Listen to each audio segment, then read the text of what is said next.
Hello, coming to you from the 2018 winner of City with the Worst Drivers, Omaha, Nebraska. Welcome to the Out of the Dust podcast. I'm your host, Parking Master Bryce Sturdy. An Out of the Dust board game is a game that gets played that you hadn't previously played in a year or more. In other words, it's been a while since you last played it. But why did the game get dusty? Why did you decide to dust it off? How does the game compare to how you remembered it? Are you likely to play it more often in the future? These are the questions that we're interested in examining on Out of the Dust. In case you're tuning in for the first time, I'm the moderator of the Out of the Dust Geek List on Board Game Geek. The Out of the Dust Geek List is one of the recurring monthly geek lists on the site, joining such other popular ones like Favorite New to Me of the Month, New to Me a Year Ago, and Games Only I Played. The main focus of this podcast is highlighting some of the Out of the Dust games that I and other contributors to the Geek List have been playing.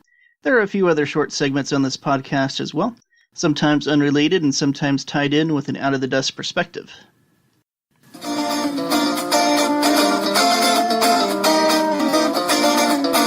gosh, I'm say, the friends enough for me here are flexing. Let's kick things off with the out-of-the-dust segment. Each month I run a recurring demo of Railways of the World at Spielbound, Omaha's local board game cafe. We play a different map each month, and most recently we did a 5-player game on the Railways Through Time expansion map. I'd not played this map in 1 year, 6 months, and 6 days, and forgotten how good this map is. It's probably the most replayable map in the series because of its modular nature. There are actually 8 maps, each representing a different time period in this expansion, and only some of them are used in any given game, depending on player count. After playing it again, I think I'm going to have to declare this my favorite map of the series. The time stream jumps are lots of fun and open up lots of strategic possibilities. I didn't utilize them well enough, and the game went a little too quickly for me to fully build up. My friend Warren wound up winning this time. In fact, he won the last time we played the map and is undefeated on this map, so it might be his favorite map too. Let's see what a couple of contributors have brought out of the dust. Graham Zaretsky, who chimed in on the discussion on Facebook, recently brought Wiz War out of the dust. He writes, I hadn't played the game in decades. I had the newest edition sitting on my shelf for quite some time. The first edition was published in 1985 by Jolly Games. The version I have now is the 8th edition, currently published by FFG. The people I introduced it to really loved it. This edition has a lot of changes from the original. Some for the better, some maybe not so much. But it's still incredibly fun. Yeah, it's a very random game, but it's random in a good way. Matthew Lamontagne, user SamSagace418, brought Le Havre out of the dust. He last played it 1 year and 13 days ago and currently rates it a 10 out of 10. He writes, one of my favorite games of all time and my favorite Rosenberg. Frankly, I don't know how I could left it unplayed for a year, maybe because I don't own the game. I played my first 4-player game this month and it was a really good time, but I prefer to play the game with 2 to 3 players. Nonetheless, a fantastic game. Thanks for the contributions, Graham and Matthew. Wiz War is an established classic. I've never played it, but I'd give it a try if the opportunity presents itself. As for Le Havre, I had a chance to pick up the new edition at Origins last year, but I have only played it a couple of times so far. That's what I spent my half-off Mayfair coupon on after completing their ribbon quest.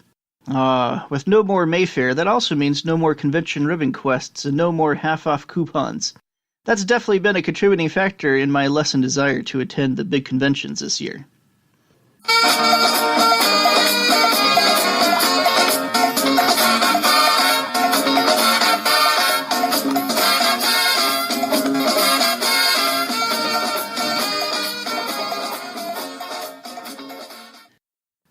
Reaction segment time. Well, how can I not react to what's shaping up to be one of the biggest, in more ways than one, Kickstarters ever?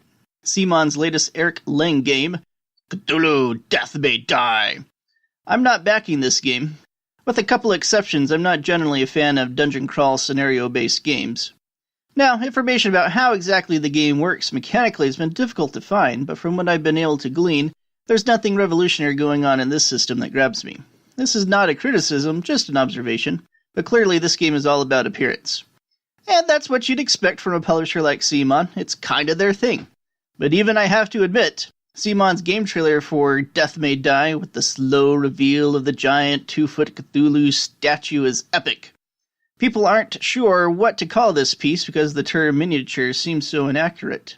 I personally like the megature term some people have been using. Also, as one would expect with the launch of a new CMON Kickstarter project, there's been lots of controversy. There are a lot of people who have a big problem with CMON being involved with Kickstarter at all. Now, personally, I don't have a problem with established companies using Kickstarter as a pre-order platform.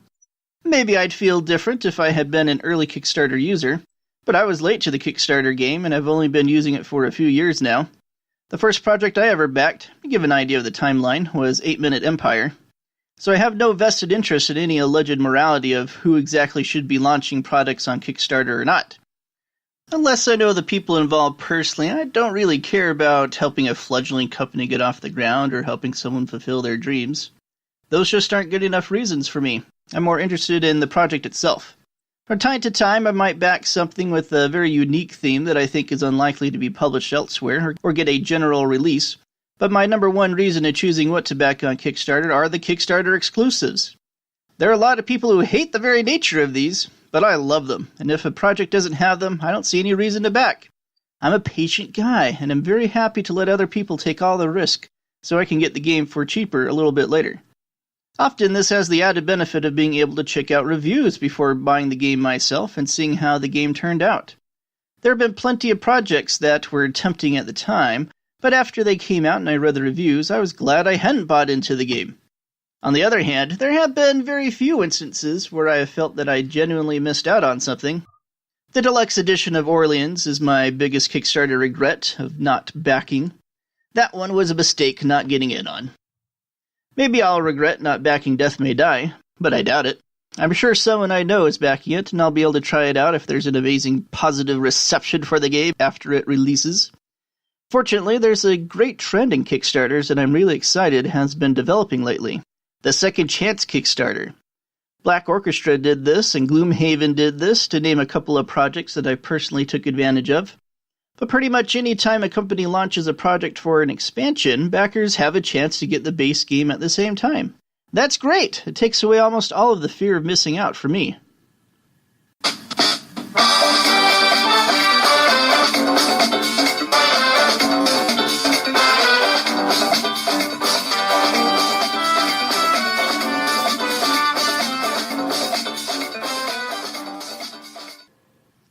Since I mentioned Gloomhaven, I might as well feature it on the What Have I Been Playing segment this week.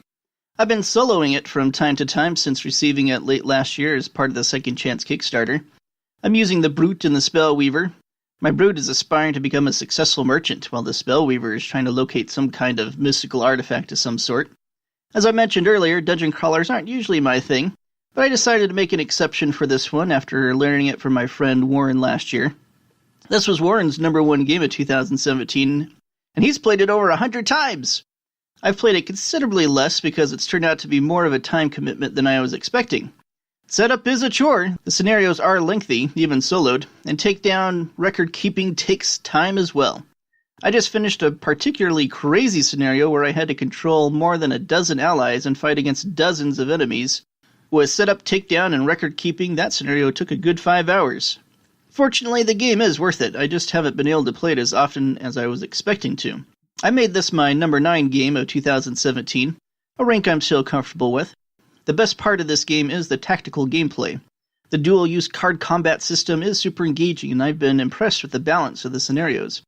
I've won all my games so far, on easy mode, but they've all been close. I always seem to be a turn away from running out of cards when I fulfill the final objective of any particular scenario. Now that I'm getting deeper into the game and my combat decks and action card decks are getting more customized, I'm appreciating the game more. It really does feel like I'm significantly developing these characters, an experience, in my opinion, that has been difficult to pull off in board game form. I'm starting to see the wider world of Gloomhaven start to be impacted by my decisions as well, which is also interesting. The world building that went into Gloomhaven is turning out to be a very significant design decision. Most fantasy settings I've come across in board games have felt super generic and have failed to draw me in. But I'm starting to get sucked into the Gloomhaven setting, and I'm looking forward to seeing how the next part of the campaign develops. I might update my progress from time to time and let my listeners know if anything changes. I'm expecting Founders of Gloomhaven to arrive in the mail within the next couple of weeks, hopefully, and I'll be interested in seeing how that game fits into the setting the designer has created.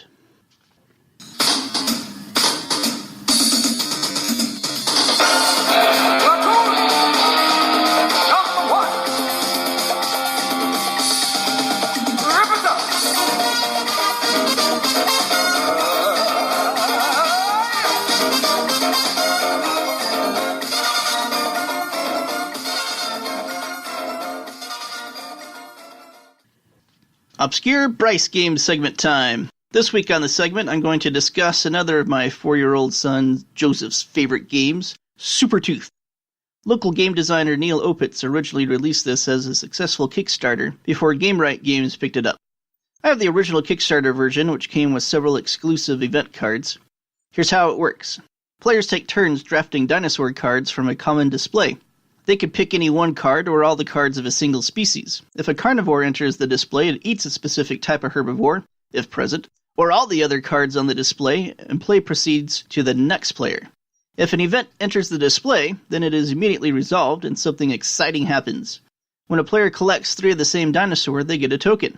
And the first player to get a certain number of tokens, depending on player count, wins the game. There's not much to the game, and it's mostly luck because of the random nature in which cards enter the display. But it's fast-paced and doesn't overstay its welcome. The set collection is solid, and there are a few good decisions to make during the course of a game when multiple dinosaurs you need enter the display. The events keep things from getting stale, and there's some genuine tension in the game as players near the completion of a set or approach the victory condition, and hope that devastating carnivores or events don't enter play. It's one of those games parents won't mind playing with their kids. As a small GameRight game, it's also very affordable. It's currently less than $10 on Amazon. As I mentioned, my youngest son loves this game. It's one of his go-to games. He loves collecting those dinosaurs. The art is very cute. He gets very competitive about the game, too. According to my stats, he won 13 games in a row, each victory never failing to thrill him. After each one, he would tell me, "It's okay, Daddy, I'm just really good at this game." Well, I finally broke his streak, and I'm currently on a 3-game winning streak of my own. And I have to admit, I kind of gloated to him about it. "Look who's good at this game now, Joseph! Yeah, it's Daddy! Booyah!"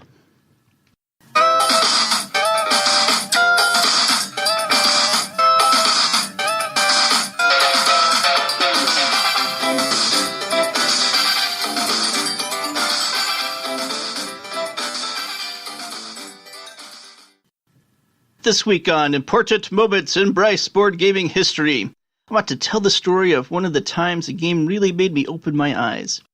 Have you ever had one of those transcendent board game moments when you play a game and go, "Oh wow, that was amazing, and my life will never be the same"? It's like a revelatory experience. That happened to me when deck building was invented and I first played Dominion. I can't remember if it was my friends Kim and Dan who first showed me this game, or another couple my wife and I used to game with, our friends Kent and Beth. But what I do remember is that I was not the first one in my circle to encounter this game. Someone else deserves the credit this time. I remember the piles of Kingdom cards being laid out for the first time, and the sense of excitement that started to build inside me as the rules were explained. I knew this was going to be good. And it was! I think my favorite part of my CCG days was always the deck building. I loved it. I loved finding creative and unexpected ways of comboing cards together in interesting and sometimes even successful ways. And here was a new game system built around that very concept. It really appealed to my preferences for games that utilize adaptive strategy, where the players have to react to the changing conditions of the game in order to be successful. And since each and every game of Dominion played out so differently depending on which combination of Kingdom cards were on display, it was very rewarding to figure out during the course of a game how best to use the cards allowed this time. This made the game very addicting, and I remember actually borrowing the game from whichever friend it was, because I couldn't wait to play again. I hardly ever do this. If I find a game I want to play, I keep an eye out for a good deal and eventually buy it. I'm usually content to be patient until this happens. But not this time. I needed to play this game more right away, and it wasn't long before it became one of my most played games. It was exciting to be part of something from the beginning, and that's how it was for me, and deck building. Dominion was brand new, and I was in on the ground floor of this new and revolutionary mechanic.